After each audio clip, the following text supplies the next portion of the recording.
नमस्कार मित्रों, वंदे मातरम, वंदे गौ मातरम। आज हम हल्दी के विशेष किसान से मिलेंगे राजेश बोरकर जी। उनको प्रेरित किया है माननीय निवृत्ति पाटिल जी, जो हमारे आदर्श वैज्ञानिक है। और राजेश बोरकर जी ने हल्दी के अंदर इतने सुंदर परिणाम लिए हुए, वो आपको दिखाएंगे इस वीडियो में, कि हल्दी की उपगांठें निकली हुई है। ये बहुत रेयर देखने को मिलता है, लेकिन गौ कृपा अमृतम और गोबर जहां सही मात्रा में उपयोग हुआ है तो हल्दी की उपगांठें निकली है। उत्पादन उनका लगभग 35 से ज्यादा क्विंटल का उनका परिणाम का लगभग एक्सपेक्टेशन है। और आप देख सकते हैं उनके वीडियो में वो कितनी खुशी से सारी चीज को बयां करते हैं। तो हल्दी के अंदर कर्क्यूमिन का परसेंटेज भी बदल गया, जो मेन एंटी कैंसरस कंपाउंड है। तो उन क्षेत्रों में जो 3 से 3.5 कर्क्यूमिन आता था, वो 5 से 5.5 बहुत सरलता से पहुंच जाता है। इस प्रकार गौ कृपा अमृतम और देशी गौ माता के गोबर से औषधीय गुण भी बढ़ेगा, मतलब कर्क्यूमिन बढ़ा, वो औषधि गुण बढ़ गया। ऐसे ही उत्पादन भी बढ़ेगा, ऐसे ही मुनाफा भी बढ़ेगा। तो उत्पादन, ये सबकी विन विन सिचुएशन है। तो गौ माता को वापिस सम्मान पूर्वक घर पे लाना है। और हम जब इस प्रकार की गुणवत्ता का प्रोडक्शन करेंगे तो हमें शहर वालों से भी आर्थिक व्यवस्था ज्यादा मिलेगी। एक्सपोर्ट करेंगे तो भी दुनिया में हमारा नाम होगा। तो मेरी विनती है कि औषधीय जितने लोग खेती करते, किसान लोग, हल्दी, सौंठ या अश्वगंधा, हमने सब के अंदर सुंदर परिणाम लिए हुए हैं। तो देशी गाय माता के गोबर और गौ कृपा अमृतम को जोड़ के आइए, समझिए, सीखिए। पूरा निशुल्क अभियान है और भारत माता को वापिस स्वाभिमान से शुभ लक्ष्मी सात्विक तरीके से सर्वोच्च स्थान पे कृषि में लेकर के अग्रसर बनाइए। वंदे मातरम, वंदे गौ मातरम। विशेष धन्यवाद निवृत्ति पाटिल जी का कि इन किसानों को प्रेरणा दी है, खेत में जा करके सहयोग दिया है। पूरी केवी के वाशिम टीम को हृदयपूर्वक धन्यवाद। जय गौ माता, वंदे मातरम, वंदे गौ मातरम। नमस्कार शेतकरी बंधूंनो, मी निवृत्ती पाटील, कृषी विज्ञान केंद्र करडा, जिल्हा वाशिम। आज आपण राजेश बोरकर, राहणार वडजी, तालुका रिसोड यांच्या नैसर्गिक हळद प्लॉटवर उभे आहोत। हा प्लॉट 100% नैसर्गिकरित्या बिना रासायनिकचा, बिना केमिकलचा, बिना फवारणीचा हा आहे। तर आपण राजू भाऊंना विनंती करू की त्यांनी आपल्या या प्लॉट बद्दल आपलं मनोगत सांगावं। नमस्कार मंडळी, मी राजेश मणितराव बोरकर, राहणार तालुका रिसोड, जिल्हा वाशिम। हा माझा हळदीचा प्लॉट पूर्ण ऑर्गॅनिक म्हणजे गोकृपा अमृतावर टाकलेला आहे। लागवड दिनांक आणि लागवड सुरुवातीला मी 12 जूनला लागवड केलेली आहे प्लॉटची। आणि लागवड करत असताना सुद्धा त्यावर आम्ही गोकृपाची फवारणी केलेली होती बेण्यावर। याच्यात अगोदर फक्त 3.5 टाल्या शेणखत, कुजवलेलं शेणखत टाकलेलं आहे। त्याच्यानंतर खालून आणि वरतून फवारणीमधून पूर्ण आतापर्यंत गोकृपा दिलेलं आहे। आणि गोकृपा अमृत हे 2 किलो ताक, 2 किलो गुळ आणि आमच्याकडे पहिलं जे योजना आहे त्याच्यावर आम्ही 7 दिवसात ते तयार होते, ते तयार करत असतो। रोज सकाळ संध्याकाळ त्याला पाण्यानं एका गाडीनं हलावं लागते, ते 7 दिवसात तयार होते। आणि हा पूर्ण अख्खा प्लॉट हा पूर्ण हळदीचा या गोकृपा अमृतवर टाकलेला आहे। याच्यावर तुम्ही रासायनिक खत दिलेलं आहे का? काही आतापर्यंत 1 किलो सुद्धा रासायनिक खताचा वापर केलेला नाही आपण। रासायनिक औषधांच्या फवारण्या एक लिटर सुद्धा औषध मारलेलं नाही। 100% हा सेंद्रिय पद्धतीवर आहे, सेंद्रिय पद्धतीवर आहे। आणि पूर्ण जर मार्गदर्शन भेटत असेल आम्हाला तर पूर्ण आमच्या केव्हीके करड्याच्या माध्यमातून पूर्ण मार्गदर्शन आतापर्यंत लाभलेलं आहे हळदीसाठी।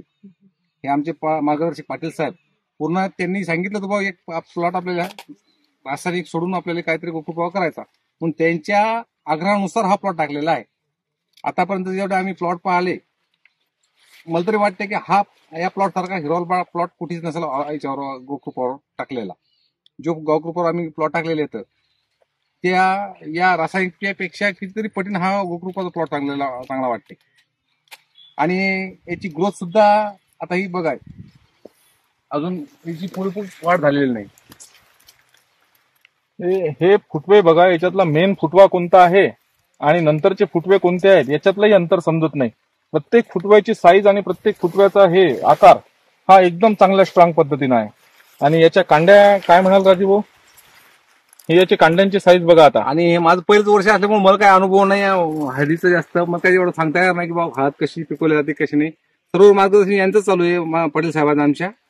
मित्रांनो, हळदीला या मुख्य कांडीला सहसा ह्या उपकांड्या लागत नाहीत, हा, परंतु याच्यात तुम्ही प्रत्येक कांडी बघाल तर या प्रत्येक कांडीला उपकांड्या निघून राहिल्या। म्हणजे सध्याच्या कंडिशनला जर विचार केला तर हा 1.25 ते 1.5 किलोच्या वर कंद हा गेलेला आहे। काढणीपर्यंत हा कदाचित 1.5 ते 1.5-2 किलोच्या वर सुद्धा जाईल. एकंदरीत तुम्ही हा प्लॉट बघाल तर याच्यामध्ये थंडीचाही तुम्हाला प्रादुर्भाव दिसत नाही, कंदकुजीचाही प्रादुर्भाव दिसत नाही, हुमणीचाही प्रादुर्भाव दिसत नाही आणि पानांची साईज आणि पानांची संख्या हे एकदम जशी अपेक्षित आहे तशी आलेली आहे. आज दिनांक जो 26/12/2024 तारीख आहे. या 15 दिवसाच्या थंडीने एवढे यावर्षी हळदीचे प्लॉट करपलेले आहेत, पण या हळदीच्या प्लॉटवर काही आतापर्यंत असं काही प्रादुर्भाव थंडीचा किंवा याचा दिसत नाही. ठीक आहे.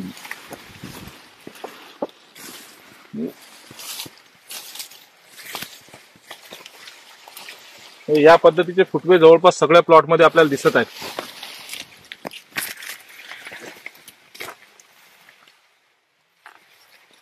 एकंदरीत उत्पादन किती अपेक्षित आहे तुम्हाला आता? आता माझं पहिलं वर्ष असल्यामुळं कसं वाटते बाबा की कोणी म्हणते 20 क्विंटल 25 क्विंटल, पण आता हे हळद पाहिल्यानंतर बाकीचे कास्तकार म्हणतात की यावर्षी 30-35 क्विंटल हळद होणार नाही अशा. मित्रांनो, माझा अंदाज तर हा आहे की कमीत कमी 35 क्विंटल वाढलेली हळद प्रति एकरातून या हळदीमध्ये निघायला पाहिजेच पाहिजे. तर पानाची साईज सुद्धा याची यावर्षी अशी आहे की आतापर्यंत केळीच्या पाण्यासारखे पाणी दिसून राहिले. म्हणजे जो करप्या रोगाचा असा प्रादुर्भाव असते म्हणतात, तर करप्या रोगाचा काहीच प्रादुर्भाव दिसून नाही राहिला यावर्षी एवढ्या थंडीत. पण परिसरातले बाकीचे प्लॉट जवळपास बसण्याच्या स्थितीत आलेले आहेत, जवळपास पानं करपल्या गेलेले आहेत थंडीमुळे किंवा बुरशीजन्य रोगांमुळे. पण ह्या प्लॉटमध्ये सुरुवात झालेली आहे, परंतु ते फार असा वाढलेला तो दिसत नाहीये. तो एक प्रमुख आहे. काही किडी रोग लागले होते, हुमणी वगैरे, नाही. कंदसळ, काहीच नाही. कंदसळ वगैरे काहीच लागले नाही. तर राजूभाऊ फक्त खूप आभार. जेव्हा असं वातावरण बदललं तेव्हा मी 8व्या दिवशी गोकृपाच्या फवारण्या घेतल्या. आजपर्यंत किती गोकृपा सोडणं झालं याला? आजपर्यंत जवळपास असं 2,000 2-2.5 हजार लिटर गोकृपा सोडल्या. आणि फवारण्या किती झाल्या? फवारण्या 8 दिवसाला 12 दिवसाला मी फवारण्या म्हणून ठेवत नाही, पण 8 दिवसाला 12 दिवसाच्या नंतर फवारणी जाऊच देत नाही मी. कंटिन्यू होते 12 दिवस जातच नाही माझी फवारणी. चला, खूप खूप आभार तुमचे. तुमचा आभार मानायला काय हरकत नाही, कारण सर्व जे आतापर्यंत मी नवीन आहे हळदीत.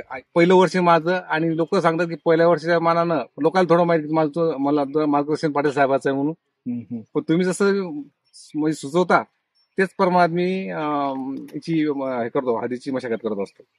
तर मित्रांनो, मी कृषी विज्ञान केंद्राच्या वतीने सर्व आपल्या शेतकरी बंधूंना आवाहन करेन की आम्ही संत्रा घेतला गोकृपा अमृत पद्धतीवर, हळद घेतली, सोयाबीन घेतलं, पपई घेतली, टमाटर घेतलं, अप्रतिम सगळ्या पिकांमध्ये आम्हाला रिझल्ट भेटलेले आहेत.